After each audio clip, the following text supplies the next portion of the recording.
goddess to judge the Karja. There's Olin. I have some questions for him. I won't let the Karja faithless stop me from enjoying the festival. What harm can they do now?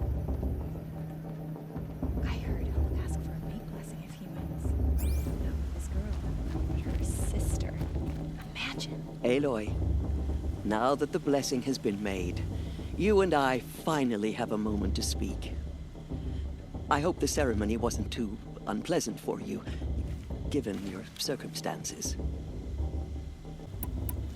I can't say it was comfortable, but I could see the beauty of the ritual, even so. It takes a generous heart, Aloy, to commend a ritual that venerates all that you were denied. All I'm saying is that it didn't bother me. I have bigger things to worry about than hearing the Nora mumble about their mothers. I see. I imagine you must have questions for me then. It surprises me the tribe lets outcasts run in the proving. It's not like the Nora to be so hospitable. It has always been law that any child outcast has this right, as a means to rejoin the tribe. So far as I know, however, you are the first ever to exercise this right. I'm not surprised. I doubt many outcast children survive long enough in the wilds to come of age. I think, rather, it is because child outcasts are so rare. In all my years, I've only known of one other child who was cast out. A boy of 13, who killed his mother. But at the proving 5 years later, he did not appear.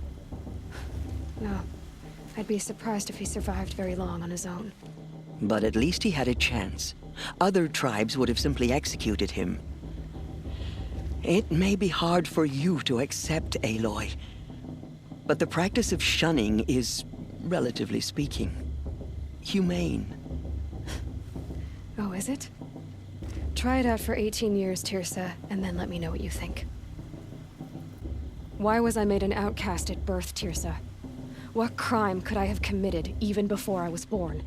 Aloy, this is not a question I can answer. Why not? It's simple enough. And what about my mother? Is she here tonight, watching me? Or is she dead? Is she here? Or nowhere? I am sure your mother is here with us, if only in spirit. That's not really an answer, is it? Just so you know, Tirsa, the reason I'm here is to get answers. Real ones. And when I win the proving, I will demand them. I know, Aloy. I would expect nothing less. What about Rost? Why was he made an outcast? So, he never told you? He said he swore an oath never to speak of it. Yes. As did I, and the other matriarchs. I'm sorry, Aloy, but Rost's past is another secret I must keep from you. What else is new? Rost told me that matriarchs don't just lead the tribe. What else do you do? We teach, offer counsel, give blessings. When necessary, we judge. Our only concern is the welfare of the tribe. Among our number this year, we count 3 high matriarchs and some 30 lesser matriarchs. What's the difference? Matriarchs are grandmothers with 2 generations of living progeny. But a high matriarch is a great-grandmother with 3 or more generations to her name. Thus do we speak for generations, lending our opinions weight. The high matriarchs most of all. So, the more children you have, the more authority you get? I guess that's one way to decide who leads a tribe. Why would there be any other? Why does Lansra hate me so much? She is a woman of extreme opinions. More than that, I cannot say. It's not my fault that I was born, or that the matriarchs decided to cast me out. I side with you in this matter, but there are differences of opinion, and any vote of the high matriarchs requires a majority. I should be going. I'm sorry if I've been too harsh. It's just, I've wanted answers for so long. I know, child. You're not the only one who's waited years for this day. I will be praying for your success. That blessing wasn't bad. Nice and short, anyway. But I know a half-dozen Oseram tinkers who could put on a better fireworks show. Oops. And I hope I'm not throwing a wet blanket on your sacred ritual. It was nice. Really. Yeah, well, good luck in that proving thing. Maybe I'll see you in Meridian someday. Who knows? Your blessing was most illuminating. I've never seen its like. A rare gift indeed. But you don't believe in Allmother, do you? Usually the distance between our tribes shrouds Nora ways from Karja eyes. But here among you, I see a beauty that shines true. Perhaps Naman is right after all, that the sun's light brightens all lands and all peoples. Who's Naman? One of my brethren, who believes the sky is wide enough for the faiths of all tribes. Who is the Sun King you speak for? His Luminance Avad is the 14th king of the Radiant Line. His light envelops the sky and everything beneath it. He is the chosen of the sun. By his divine rule, we are given sight and purpose. You speak highly of him. Do you know him well? By his nature, he is unknowable and infallible. We are his instruments, not his companions. I have been in his presence, but we draw down our hoods so as not to behold his light directly. He's the sun, he has total power, and no friends. That couldn't go wrong. If your Sun Kings are so infallible, how do you explain the crimes of the last king? Well, the sun's glory is a great and brazen crown for a vessel as small as a man. If the vessel is flawed, indeed in the burial caves, one can see the skulls of the past kings are cracked, trialed and fired in the sun's kiln. That can be too much for any man to bear, even a ruler of men. So the sun can make bad choices like anyone else? Oh, no. Has there ever been a Sun Queen? Many wives and consorts, of course. Or, oh, you mean for the sun to choose a queen? Oh, this has not happened. Why not? The sun is masculine, of course, and so would choose its heirs thus. It's a light in the sky. I've never seen anything dangling from it. I don't know if you've noticed, but women run things around here. Well, Avad took a woman as captain of his vanguard, the first to hold such an honor. You mean Aaron's sister, Ursa. From what he told me, she sounds formidable. Oh, formidable indeed. A woman, and an outsider as well. She might make a fine Sun Queen, given a chance. A sun... Oh, no. Who are you, Sun Priest? I am the Reverend Irid. The glory of the Karja is the sun's glory, reflected. We sun priests are but glimmers of its great light. You just said a lot, but you didn't tell me anything. My apologies. My duty is to carry out the will of the sun by serving its emissary among us, the Sun King. I comfort those who walk by the light of day, and I travel to those in far reaches whom the light barely touches, bearing warmth. So you live in Meridian? I do. Where better to mark the sun's divine passage than where the sandstone glows in the light of its passing. I was raised in the mesa's great shade, its wild bird markets and metal cellars, spices and colored silks. Sounds impressive. Oh, you should behold it. And you can if you make the journey. At his luminance's order, we have flung its gates open to all. Any Nora who leaves the sacred land becomes an exile. But hey, who knows where I'll end up. Did you come all this way just to deliver your Sun King's speech? It is my duty, and also my honor, to carry the light of atonement to those we overshadowed and wronged. I swallowed my fear, but it re-emerged. I am glad Erend Van Guardsman made this journey. He is my shield, a good man. Why were the Karja at war with the Nora? Under the 13th Sun King, the Karja had no peace with any tribe.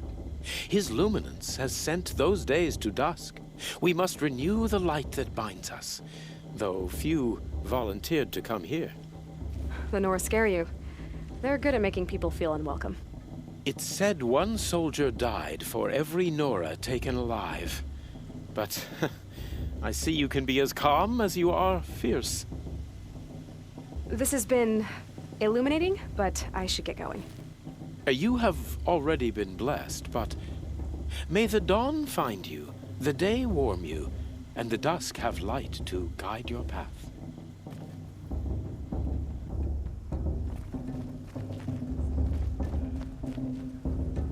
Hello, Olin. You know my name? Ah, guess Aaron told you. Why did you act so strange when we spoke earlier?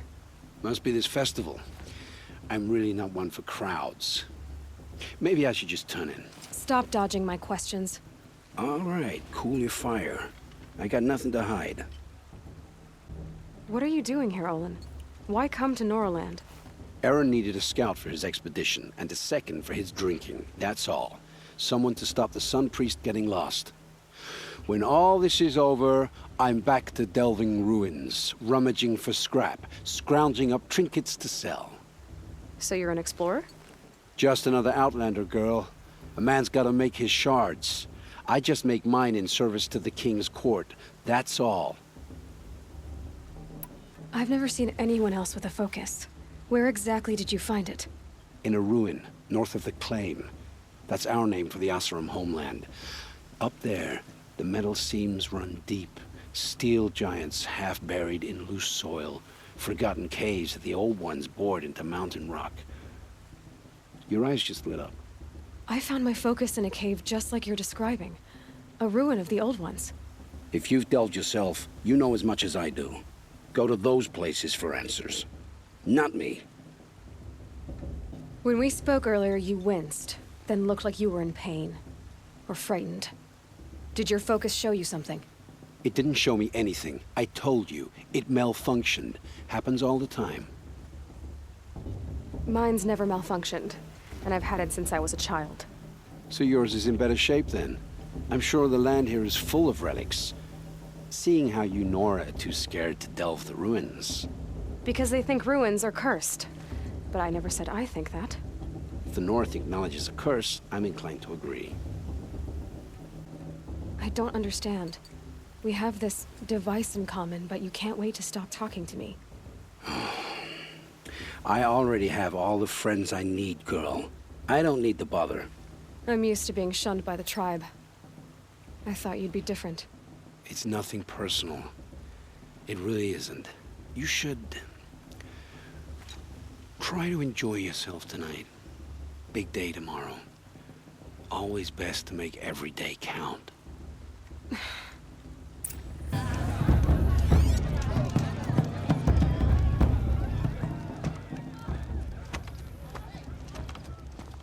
Motherless chuff. What did you say? Find your bed, outcast, and dream of winning the proving. That's the closest you're gonna get.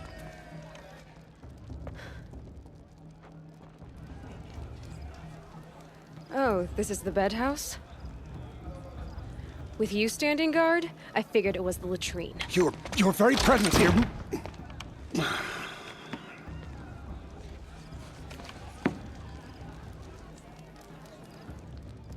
Well, well. Look who's come in from the wild.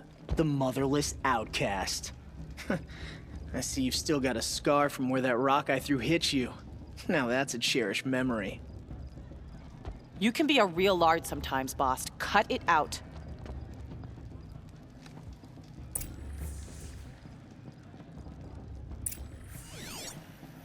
We saw you talking with the outsiders. Couldn't convince them to take you either, huh?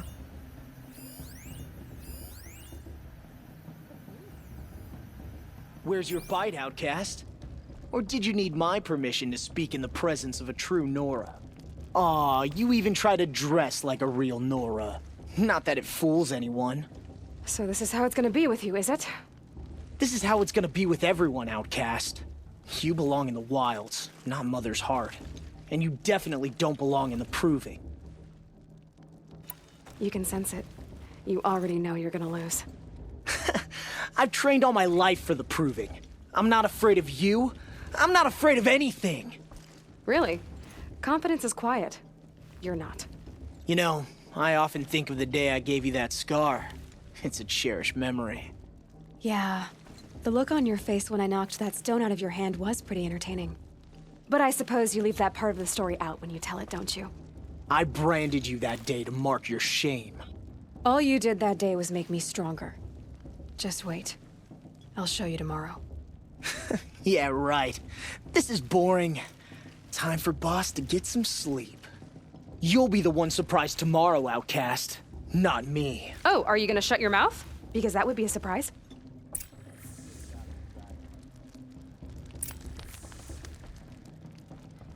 Nice job handling Bast. That should keep him quiet. Till morning, anyway. I don't believe we've met. I'm Aloy. Oh, I know who you are. The competition. The others, they'll finish the proving. Most of them. But win it? That's down to Bast, you, or me. Vala. Nice to meet you, Vala. You're right. I am going to win tomorrow. Never celebrate a victory before it's earned, girl. My mother taught me that. Now, if you'll excuse me, I'm gonna get some sleep. I plan to be well rested when I run you into the ground tomorrow. Your bunk's right there when you want it. Okay. Thanks.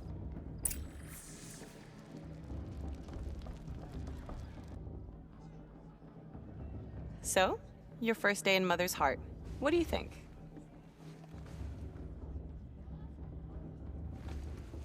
You've never slept in a Nora lodge before. Not very private. Comforts and distractions. That's what I think. Not all comforts are bad. Comforts are weakness. You sound just like my mother. You can always go back to living in the wilds if you have to. In the meantime, get some rest.